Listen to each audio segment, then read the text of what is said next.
You ask Tiger to solve. This deals with linear equations with one unknown.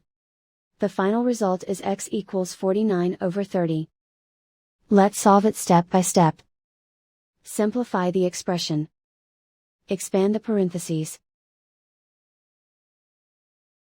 Multiply the coefficients. Simplify the arithmetic. Group all constants on the right side of the equation.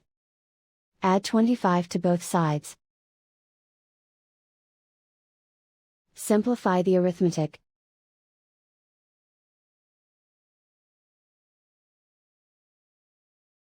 Isolate the x. Divide both sides by 30. Simplify the fraction.